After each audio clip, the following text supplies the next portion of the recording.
नमस्कार, मैं ताबिश कमाल हूँ। मेरे साथ मेरे सहयोगी साजिद हैं। आप हमारा ख़ास प्रोग्राम आपकी आवाज़ देख रहे हैं। इस बार का आपकी आवाज़ बेहद ख़ास होने वाला है। वजह है प्रधानमंत्री नरेंद्र मोदी के 11 साल का कार्यकाल। इस 11 साल के कार्यकाल को लेकर के धरातल से लेकर सड़क से संसद तक हर जगह भारतीय जनता पार्टी के कार्यकर्ता अपनी जो उपलब्धियां हैं उन्हें गिनाने के लिए जनता के बीच जा रहे हैं। तमाम सांसद, विधायक, मंत्री प्रेस वार्ता कर रहे हैं और जनता को ये बता रहे हैं कि इस 11 साल के अंदर आखिर क्या क्या काम मोदी सरकार की तरफ से किए गए हैं। लेकिन हकीकत में धरातल की परिस्थितियाँ क्या है? क्या हकीकत में 11 सालों के अंदर इतना काम हुआ है? ख़ास तौर से ये कहा जा रहा है कि सबका साथ, सबका विकास और सबके विश्वास के तहत ही काम किया गया है। सिंदूर ऑपरेशन को भी इस 11 साल में भुनाने की भरपूर कोशिश की जा रही है। बताया जा रहा है कि सिंदूर ऑपरेशन के ज़रिए आतंकवादियों के ठिकानों को निस्तो नाबूद किया गया है। आखिर इन 11 सालों के अंदर इस देश के अंदर इतने ज़्यादा काम भारतीय जनता पार्टी गिनवा रही है। क्या जनता उनको समझती है कि हकीकत में 11 साल में इतने काम हुए हैं? चलिए बात कर लेते हैं। इरशाद भाई, 11 साल का कार्यकाल, क्या हकीकत में काम हुए हैं इतना जितना भारतीय जनता पार्टी बता रही है? देखिए, आपका धन्यवाद करता हूँ आपके चैनल का। भारतीय जनता पार्टी ने इतने काम किए जितने 65 साल में नहीं हुए। इन 11 साल में प्रधानमंत्री श्री नरेंद्र मोदी जी ने इतने काम किए हैं। देखिए, सबसे बढ़िया काम गरीबों को आवाज़ देना, उससे भी बढ़िया काम गरीबों को दवाई देना, उससे भी बढ़िया काम, देखो काम गिनाऊंगा मैं 24 घंटे हो जाएंगे, काम पूरे नहीं होंगे। इरशाद भाई, एक बात बताओ, मुसलमानों के लिए क्या किया? मुसलमानों के लिए देखिए, जो मोदी जी ने एक मुहिम चलाई थी, सबका साथ, सबका विकास, सबका विश्वास, सबका प्रयास, वो लेके चले शुरू से आखिर तक। सबसे ज़्यादा मुसलमानों को इस भारतीय जनता पार्टी की 11 साल में फ़ायदा हुआ। विपक्ष तो कह रहा है कि मुसलमानों को चुन चुन करके टारगेट किया जा रहा है। नहीं, देखो ये विपक्ष की ये बेवकूफ़ी है। अब उनका वोट बिखर गया ना। अब हमारी समझ में आ गया ना कि जो भारतीय जनता पार्टी कर सकती है पूरे देश के लिए, वो कोई नहीं कर सकता। अब लगता है कि हकीकत में मुसलमानों के लिए काम हुआ है, सबका साथ, सबका विकास और सबके विश्वास की तर्ज पे काम हुआ है। जी हाँ, सबसे ज़्यादा हुआ है। हम 17% मुस्लिम हैं, 83% हिंदू भाई इस भारत के अंदर। हमें 34 से लेकर 40% फ़ायदा हुआ। 34 से लेकर 40% किस चीज़ में आपको लगता है कि बड़ा फ़ायदा हुआ है मुसलमानों को? देखिए, सबसे बड़ा आवास में फ़ायदा हुआ मुसलमानों को। सबसे बड़ा आवास में फ़ायदा हुआ। और सबसे बड़ी योजना जो चल रही है ना राशन की, तो सबसे बड़ा फ़ायदा मुनासिब मुसलमानों को हुआ। तकरीबन वो कैसे हुआ? देखो, हमारे हिंदू भाई के तो 2-3 बच्चे होते हैं, हमारे 8 बच्चे, 12 बच्चे, 13 बच्चे। मैं ये नहीं कह रहा हूँ, मैं गिना नहीं रहा हूँ, मैं फ़ायदे की गिना रहा हूँ। तो सबसे बड़ा लाभ हमें तो है मुसलमानों को। मोदी जी आए, पहली सरकारें भी दे सकती थी हमें। आपने भी देखा होगा भाई, पहली सरकारों ने नहीं दिया इतना है। हमें सबसे ज़्यादा आवाज़ दिए, सबसे ज़्यादा शौचालय दिए, सबसे ज़्यादा बैंक के खाते हमारे खुलवाए। सबसे ज़्यादा गरीबी रेखा में मुसलमान हैं, तो सबसे ज़्यादा फ़ायदा हो पहुँचवाया। अच्छा, ये दिल्ली की सड़कों पर ये पोस्टर लगे हुए हैं, 11 साल बेमिसाल, ये जगह जगह लगाए गए हैं। पूरी दिल्ली को इस तरह के पोस्टरों से पाट रखा है। आपने देखा होगा कि पूरी दिल्ली में इतने बड़े बड़े होल्डिंग्स लगाए गए हैं भारतीय जनता पार्टी की तरफ से, और ये अपनी योजनाएं गिना रहे हैं कि भाई भारतीय जनता पार्टी ने ये काम किया है। क्या इन पोस्टरों में लगता है आपको इतनी योजनाएं हकीकत में धरातल पर आई हैं? भाई साहब, मैं अगर देख रहा हूँ तो अभी कम है पोस्टर, काम उससे ज़्यादा अधिक हुए। देखिए, 11 साल से जमुना साफ़ नहीं हुई थी, जमुना साफ़ होने लगी। मैं खुद जाता हूँ। आप कुछ दिन के बाद में देखिए, आप वहाँ पे वो शिप चलेंगे घूमे के अंदर, जी दिल्ली के अंदर शिप चलाएंगे। वो तो योजना सरकार लेकर के आ रही है। देखिए, अब यो पानी शुद्ध मिलने लगा लोगों को। जो माफिया थे वो भागने लगे दिल्ली से। जो आके छुपते थे ना दिल्ली में, वो दिल्ली से माफिया भागने लगे। देखना, इतने अच्छे अच्छे काम हैं। अब दवाई हॉस्पिटलों में दवाई। ये 100 दिन का कार्यकाल कैसे देख रहे हैं आप? बढ़िया देगा। सबसे बड़ा जो 11 साल में काम नहीं हुए, जो केजरीवाल ने 11 साल में काम नहीं किए, 100 दिन में करे हमारी बहन ने, रेखा गुप्ता जी ने। मैं तो उन्हें बधाई देता हूँ आपके चैनल के माध्यम से। समझे जी, इतना अच्छा काम किया भारतीय जनता पार्टी। 5 साल में देखना दिल्ली चमक जाएगी। अरे इरशाद भाई, आप तो कह रहे हैं, लेकिन कहा जाता है कि मुसलमानों को तो टारगेट किया जा रहा है। नहीं, देखो ऐसा कुछ नहीं। मोदी सरकार का 11 वर्ष का कार्यकाल, साथ ही रेखा गुप्ता सरकार का 100 दिन का कार्यकाल, और इसके बाद जनता की अपनी राय, अपना मत है। लेकिन ये 11 वर्ष और ये 100 दिन दिल्ली के लोग कैसे देख रहे हैं? क्या नाम है आपका? मेरा नाम राजेश है। कैसे देख रहे हैं 11 वर्ष का प्रधानमंत्री का कार्यकाल? बहुत अच्छा लगा मोदी जी का काम देखा तो। अभी तक तो जो भी काम देखे मोदी जी के सारे ही अच्छे हैं। ऐसा कौन सा काम बहुत अच्छा लगा आपको जो आप कहेंगे कि ये काम बहुत अच्छा है? मोदी जी के काम तो अब कितने गिनवाए, उनके काम तो बहुत सारे अच्छे हैं। अब बताने में जितना पता होता इंसान उतना बता सकता है, लेकिन उनके काम ही इतने सारे हैं कि मैं बयान नहीं कर सकता। कोई फायदा आपको हुआ पर्सनली? हाँ, पर्सनली फ़ायदा हुआ है। जैसे आज ये यहाँ से दिव्यांग प्रकोष्ठ से मेरे को आज ये व्हील चेयर ये गाड़ी मिली है मुझे, तो उन्हीं की वजह से मुझे मिली है, क्योंकि अगर उन्होंने ना कहा होता तो ये नहीं मिलती मुझे। रेखा गुप्ता सरकार का काम कैसा लग रहा? रेखा गुप्ता का भी सही लगा है, वो भी सही काम कर रही हैं। आज जो कोई मुख्यमंत्री सड़कों पे उतर के रात रात को घूमना किसी ने नहीं करा होगा, जो आज रेखा गुप्ता कर रही है। जा जाकर पूछती हैं भाई क्या हो रहा है। आज जो नाजायज जिन्होंने बाहर जगहें बना रखी थी, रोक रखी थी, वो अवैध जगहों को जो हटाया है वो बहुत ही अच्छा किया है उन्होंने। अतिक्रमण अभियान जो चल रहा है, हाँ, वो बहुत ही अच्छा किया है। जो नाजायज जो करा था वो अच्छा करा है वो। मैं तो ये कहना चाहूँगा कि जो भी कुछ है बीजेपी सरकार अभी अच्छा कर रही है। अच्छा कर रही है। क्या नाम है आपका? जी, मेरा नाम पूनम निर्वाण है। ये बताइए कि 11 वर्ष का प्रधानमंत्री नरेंद्र मोदी का कार्यकाल आपको कैसा लगा? नरेंद्र मोदी जी का 11 वर्ष का कार्यकाल हमें अच्छा लगा। सबसे बेस्ट काम मुझे ये लगा जो उन्होंने सिंदूर ऑपरेशन शुरू किया था।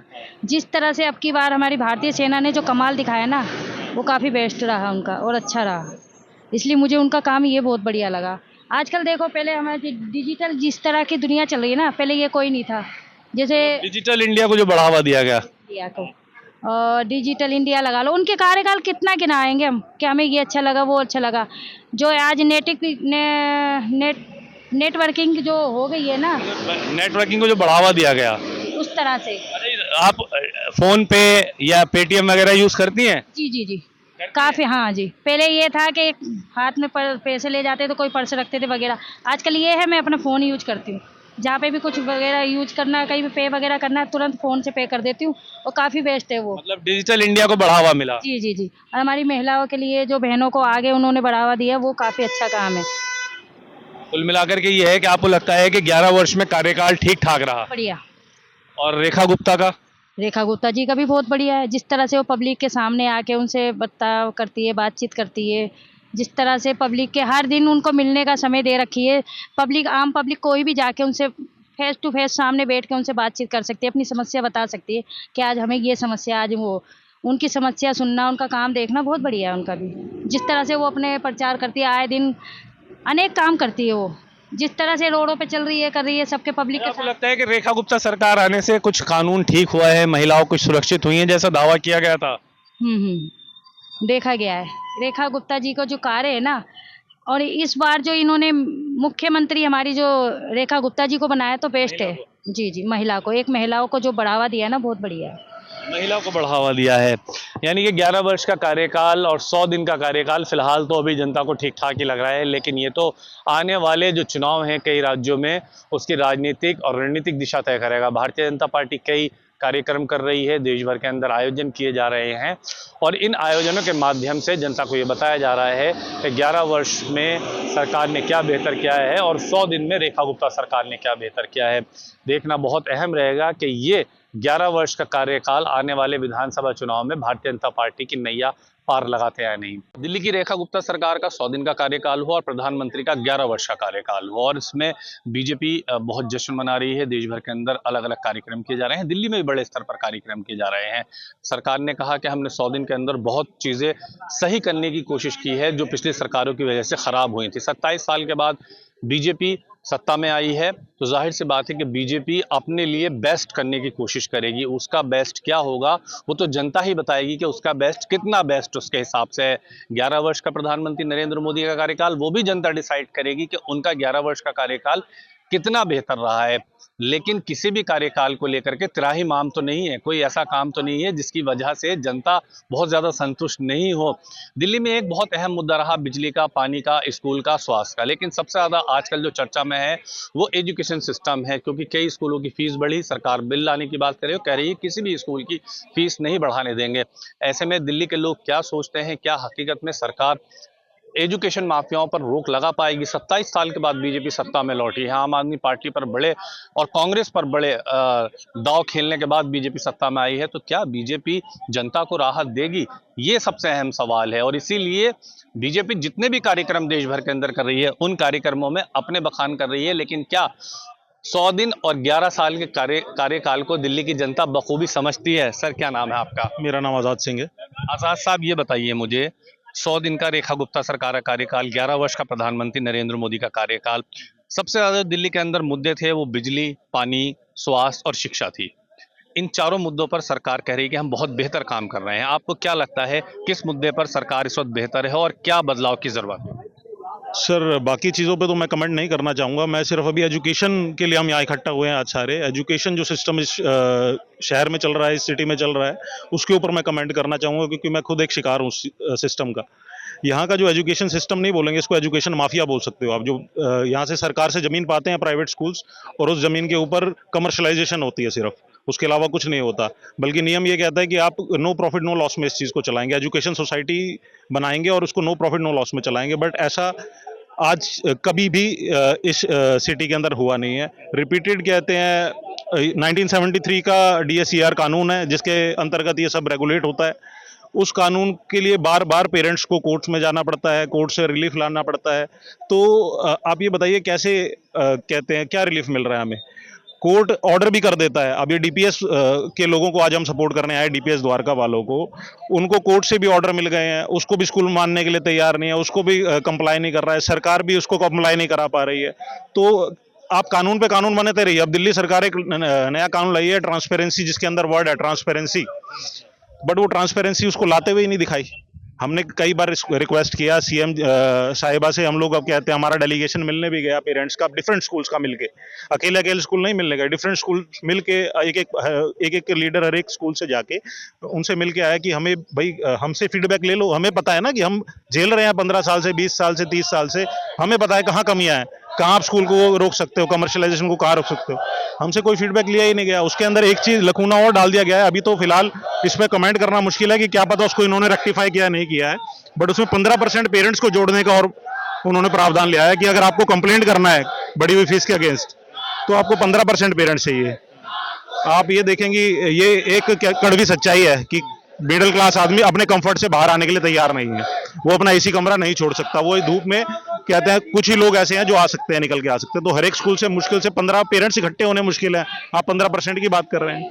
अगर एक स्कूल में 3000 बच्चा है, जैसे मेरे स्कूल में, इंद्रप्रस्थ वर्ल्ड स्कूल में 3000 बच्चे हैं, तो 450 पेरेंट्स कहाँ से इकट्ठे करके आप डिसएग्री कर सकते हो?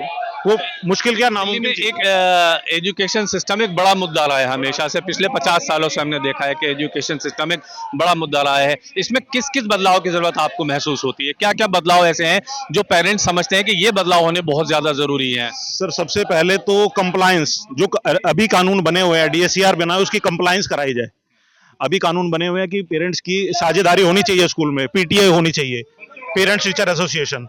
अभी PTA ही एग्जिस्ट नहीं करती मोस्टली स्कूल्स के अंदर। अगर आप पता करेंगे जाके, आप टीचर से पूछेंगे, मैं अपने स्कूल की बताता हूँ, मैंने अपने स्कूल में टीचर से पूछा, मैडम PTA के इलेक्शन नहीं हुए इस बार, कब होंगे इलेक्शन? तो मैडम कहते हैं PTA क्या होती है सर? टीचर्स को ही नहीं पता है PTA, तो पेरेंट्स को कहाँ से पता होगी? अब मैं अपने आप को बहुत ज्यादा एजुकेटेड नहीं मानता। मुझे भी इसी साल पता लगा है, हालांकि मेरा बच्चा 5-6 साल से स्कूल जा रहा है, मुझे इसी साल पता लगा कि कोई PTA कोई इलेक्टेड बॉडी होती है। ठीक है, तो ये पहले तो एजुकेट करो, सबको एजुकेट करो, उसके बाद जो प्रावधान बने हुए हैं उनको लागू कराओ। और उनको अगर वो लागू नहीं करा पा रहे, तो उसके लिए कानून बनाओ कि अगर स्कूल नहीं मानता तो उसके लिए उसका क्या दंड का प्रावधान होगा। और उसके लिए ये ना हो कि आज आपने उसको नोटिस दिया स्कूल को कि हम आपको दंड दे रहे हैं, ये लो नोटिस, और स्कूल चला जाए हाई कोर्ट में या जाके स्टे ले आए। जी अब तो लड़ते रहो मेरे साथ, पेरेंट्स नहीं। एजुकेशन इतनी महंगी होगी तो बच्चों को माँ बाप पढ़ाएंगे कैसे? क्या सरकारी स्कूलों की व्यवस्था में बदलाव होना चाहिए? सर, मेरा एक ही बच्चा है और दूसरा सिर्फ इसी वजह से हम प्लान नहीं कर रहे हैं कि कौन कैसे पढ़ाएंगे बच्चों को। आप ये समझिए कि कहते हैं 12-15 हजार रुपए फीस, और मोस्टली मैं बता दूं आपको, गवर्नमेंट के पास तो सारा डाटा है। हमारा छोड़िए, हम तो कहते हैं कुछ भी नहीं है, गवर्नमेंट के पास सारा डाटा है। शहर के अंदर 80% भी ज्यादा, 90% लोगों की इनकम 50,000 रुपए से कम है, और सरकारी स्कूल्स में सुविधाएं नहीं है। ठीक है, आप ईडब्ल्यूएस की बात करते हैं, ईडब्ल्यूएस वालों को स्कूल अलग से परेशान करता है स्कूल में, और ईडब्ल्यूएस वालों के नाम पे हमें परेशान करता है कि ईडब्ल्यूएस पढ़ रहे हैं स्कूल में इसलिए आपसे हम फीस ज्यादा वसूल डब्ल्यूएस खत्म होना चाहिए। नहीं सर, खत्म नहीं होना चाहिए, या तो गवर्नमेंट उनको बेयर करे, या फिर स्कूल्स में फ्री में, स्कूल्स को लगभग फ्री में जमीन दी गई है ना, इस क्लॉज के साथ दी गई है। जिन भी स्कूल्स में लैंड क्लॉज है, डीडीए का लैंड क्लॉज है, उसमें लिखा गया है कि आपको 25% ईडब्ल्यूएस बच्चों को फ्री ऑफ कॉस्ट पढ़ाना है, और उसमें फ्री ऑफ कॉस्ट के अलावा भी गवर्नमेंट उनका कुछ ना कुछ खर्चा दे रही है उन्हें, ऐसा नहीं है फ्री में बिल्कुल ही पढ़ रहे हैं वो, 1000-2000 रुपए गवर्नमेंट भी दे रही है साल में, उनके कहते हैं यूनिफॉर्म और किताबों के पैसा गवर्नमेंट दे रही है, तो हमसे क्यों वसूल रहे हो भाई? या तो हमें रिबेट दे दो इनकम टैक्स में जो पैसा हमसे वसूल रहे हो, आप क्लॉज बना दो ना उसमें कि रिक्लेम कर लो जी इनकम टैक्स में जाके। ये तो एक तरीके से मेरा वो हो गया ना, जिसको हम कहते हैं धर्मार्थ का काम हो गया। आपको 25% ईडब्ल्यूएस बच्चों को फ्री ऑफ कॉस्ट पढ़ाना है, और उसमें फ्री ऑफ कॉस्ट के अलावा भी गवर्नमेंट उनका कुछ ना कुछ खर्चा दे रही है उन्हें, ऐसा नहीं है फ्री में बिल्कुल ही पढ़ रहे हैं वो, 1000-2000 रुपए गवर्नमेंट भी दे रही है साल में, उनके कहते हैं यूनिफॉर्म और किताबों के पैसा गवर्नमेंट दे रही है, तो हमसे क्यों वसूल रहे हो भाई?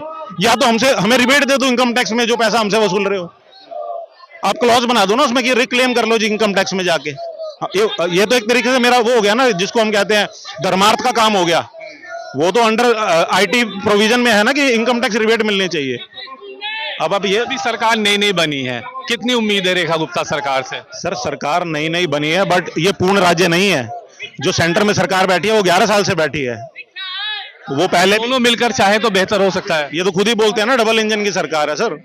तो मैं तो हाथ जोड़ के, हम सारे पेरेंट्स हाथ जोड़ के ही रिक्वेस्ट कर रहे हैं कि आप सरकार में, हम अपोजिशन के पास जाएंगे, हम किसी के पास भी जाएंगे, वो सिर्फ हमारा मुद्दा उठा सकते हैं, ऐसा नहीं है। हम गए थे एलओपी से भी मिलने गए थे सिर्फ इसलिए कि वो मुद्दा उठा सकते हैं, लेकिन सॉल्यूशन किसके पास है आप बताइए? सॉल्यूशन तो सरकार में बैठे लोग हैं ना, या तो सीएम करें, सीएम नहीं कर पा रही है तो पीएम उनको डायरेक्ट करें, और नहीं कर पा रहे तो कोई भी तो फिर बता दो सर, हम फिर कहते हैं अपना ही मिलकर एक स्कूल खोल लेते हैं जिसमें हम जो त्रस्त पेरेंट्स हैं वो मिलकर अपने ही बच्चों को पढ़ा लेंगे।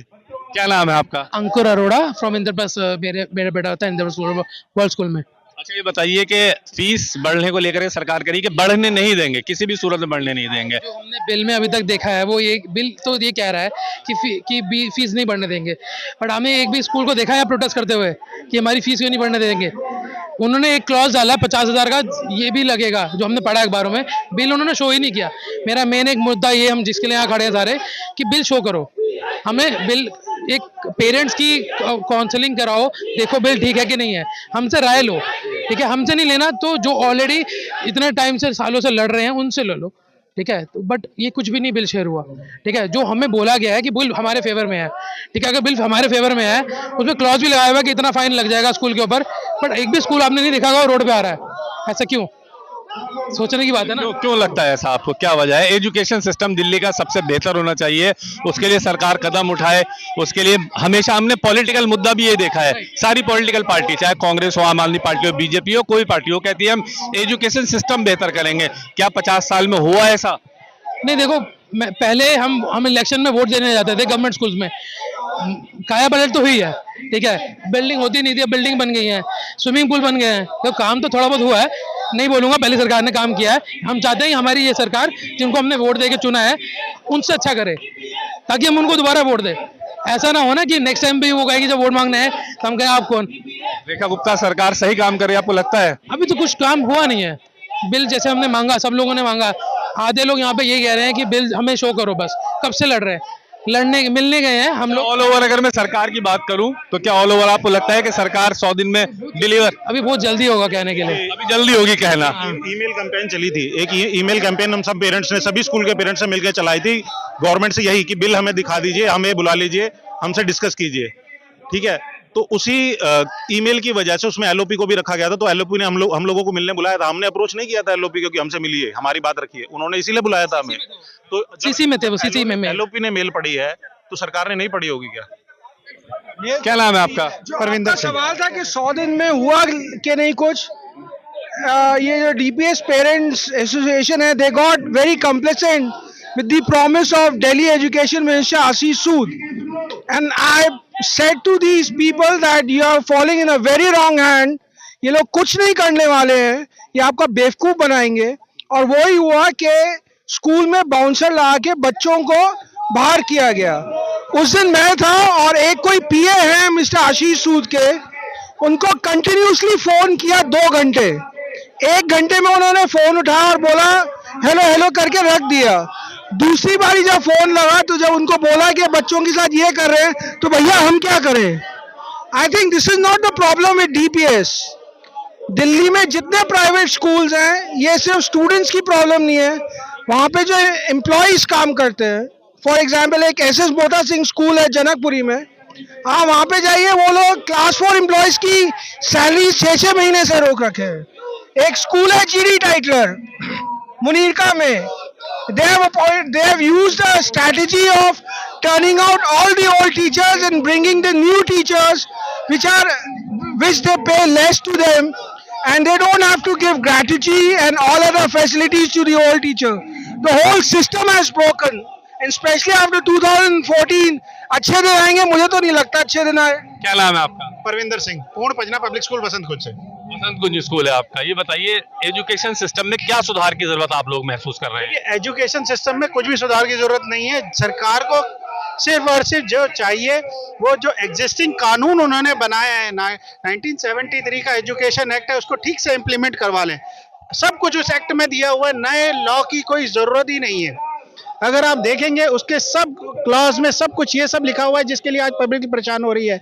आज भी गवर्नमेंट सिर्फ इस वजह से फेल हो रही है कि वो इम्प्लीमेंट नहीं हो पा रहे। आपने ऑडिट करवाया, पहले से जो सरकारें रही हैं, चाहे शीला दीक्षित की सरकार रही हो, कांग्रेस की रही हो, आम आदमी पार्टी, ये तो सभी के सामने कंडीशन रही है, सभी के सामने कंडीशन सेम कंडीशन थी जो आज की सरकार के सामने है। जी बिल्कुल, मैं वही बता रहा हूँ कि ये जो माफिया एजुकेशन माफिया एक्टिव हुआ है एकदम में नहीं हुआ है, ये लॉन्ग टर्म हो चुका है ऐसे दिल्ली में। अभी आप देखेंगे कि आपके डीएम ने, दिल्ली गवर्नमेंट के डीएम ने ऑडिट करा, उन्होंने पाया कि बच्चों को लाइब्रेरी में बिठा रखा है और वहीं पे उच्चतम न्यायालय के आदेश हैं कि बच्चे को किसी भी प्रकार से परेशान नहीं किया जाएगा। गवर्नमेंट ने कुछ भी एक्शन उस स्कूल पे नहीं लिया। आप हाई कोर्ट के ऑर्डर नहीं मान रहे हैं, आप सुप्रीम कोर्ट के ऑर्डर नहीं मान रहे हैं, डीएम वहाँ पे ऑडिट कर रहे हैं। क्या डीएम के पास इतनी पावर नहीं है कि वहाँ पे बच्चों को उन्होंने रेड हैंडेड लाइब्रेरी में पकड़ा है कि क्या जाके उनको उनके अगेंस्ट एक्शन लिया जाए? क्या ये गवर्नमेंट का रिस्पांसिबिलिटी, क्या उस डीएम की रिस्पांसिबिलिटी, क्या उस एजुकेशन सिस्टम की रिस्पांसिबिलिटी नहीं बन रही है? उसके सुधार के लिए क्या करना चाहिए दिल्ली में? जो आपके एग्जिस्टिंग कानून है सिर्फ उसको अच्छी तरीके से लागू कर लिया जाए। आप ऐसे 10 बिल और लेकर आ जाएंगे, इम्प्लीमेंट नहीं करवा पाएंगे तो कोई फायदा नहीं है। तो पहली सरकारें भी तमाम कानून लेकर के आई हैं, लेकिन इम्प्लीमेंट तो की सरकार कहीं नहीं हुआ है। इम्प्लीमेंट का नतीजा आप देख सकते हैं। सारे पेरेंट्स आज इतनी गर्मी में परेशान होकर पसीने से नहा के अपने बच्चों के राइट्स के लिए फाइट कर रहे हैं। अच्छा, पिछली जो सरकारें रही हैं, आज की जो सरकार रही है, एजुकेशन सिस्टम में सबने बदलाव करने का दावा किया है। आपको लगता है कि कुछ बदलाव हुए हैं? आप बदलाव आपके पीछे है सर, देख लीजिए सारे पेरेंट्स यहाँ पे। पिछली सरकारों का भी नहीं लगता कुछ? अभी देख लीजिए, ये एक दिन का, मैंने जैसे आपको बताया, ये एक दिन का रिजल्ट नहीं है। यहाँ पे करीबन 10 से 12 स्कूल अभी यहाँ पे खड़े हुए हैं। सब स्कूलों की एक ही प्रॉब्लम है, स्कूलों की मनमानी। आपको गवर्नमेंट को पता है स्कूल गलत कर रहा है, ठीक है, गवर्नमेंट ने रेड हैंडेड पकड़ भी लिया है, बट उसके बाद भी कोई रिजल्ट नहीं आ रहा, उसके बाद भी कोई एक्शन नहीं हो रहा। आइडियली क्या होना चाहिए? आप हाई कोर्ट की, सुप्रीम कोर्ट की डिसोबे कर रहे हैं, आपके पास तो तुरंत एक्शन होना चाहिए। आप बस उस चीज का वेट कर रहे हैं क्योंकि आप बिल लेकर आने वाले हैं। बिल तो आप लेकर आइए, कोई प्रॉब्लम नहीं है, बट उसमें तो एक्शन करिए जिसको आप, अगर आप अभी रेड लाइट जंप अभी मात्र 2.5 से 3 महीने हुए हैं बीजेपी की सरकार आए हुए। अभी वो कह रहे हैं कि बहुत सारी चीजें हमें समझ नहीं आ रही है, भी समझने में, और ये बात सही है, सरकार को समझने में भी समय लगेगा क्योंकि 27 साल के बाद बीजेपी सत्ता में आई है, तो समझने में समय लगेगा। आपको लगता है कि आने वाले समय में बीजेपी कुछ बेहतर करेगी? सर देखिए, सरकार तो बदलती रहती है, अधिकारी तो वही है, किताबों में जो चीजें लिखी हैं, जो लॉ बन चुका है वो तो वही है। अभी आप रेड लाइट जंप करो, पुलिस वाला आपको छोड़ देगा? गवर्नमेंट बदलने से पुलिस वाला आपको छोड़ेगा तो नहीं, आपका चालान करेगा। तो लॉ तो वही है ना सर, हम तो वही कह रहे हैं कि लॉ अच्छे से इंप्लीमेंट करवाएं। जो लिखा हुआ है कि गवर्नमेंट, जो स्कूल है, बिना गवर्नमेंट के अप्रूवल के, बिना डीओई के अप्रूवल के फीस नहीं बढ़ा सकता, तो कैसे स्कूल फीस बढ़ा रहा है? ये बड़ा सवाल है। क्या नाम है आपका? मेरा नाम अभिषेक है और मैं जनकपुरी में रहता हूँ। मेरा बेटा द्वारका में पढ़ता है।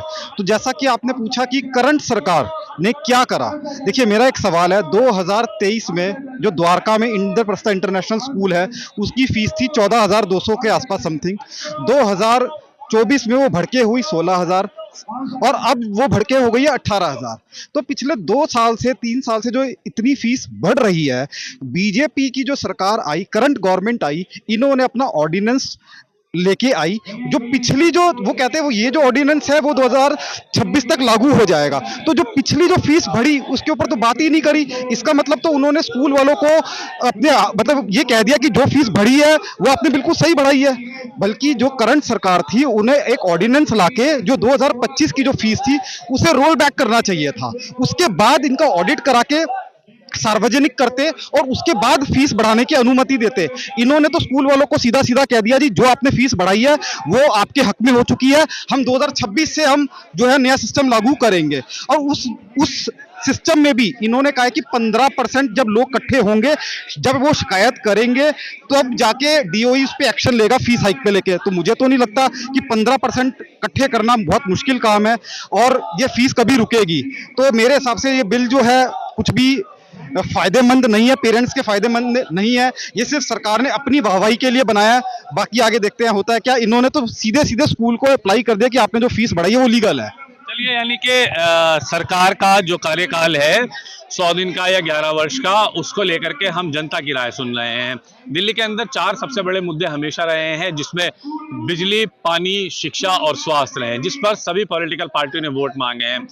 बीजेपी की सरकार 27 साल के बाद आई है, बेहतर करने की कोशिश सरकार की तरफ से की जा रही है, दावे किए जा रहे हैं, लेकिन ये बेहद जरूरी है कि 3 महीने के अंदर सरकार ने जो काम किए हैं, जो 100 दिन का रिपोर्ट कार्ड आया है, उसे जनता कैसे देखती है। मिला जुला असर देखने के लिए मिल रहा है 11 वर्ष का भी और 100 दिन का भी। अब देखना बहुत अहम रहेगा कि आने वाले दिनों में, क्योंकि अभी सिर्फ 3 महीने सरकार को हैं, ये 5 साल का कार्यकाल बीजेपी सरकार का कैसा रहेगा, क्योंकि 27 साल के बाद सत्ता में लौटी बीजेपी बेहतर ही करने की कोशिश करेगी।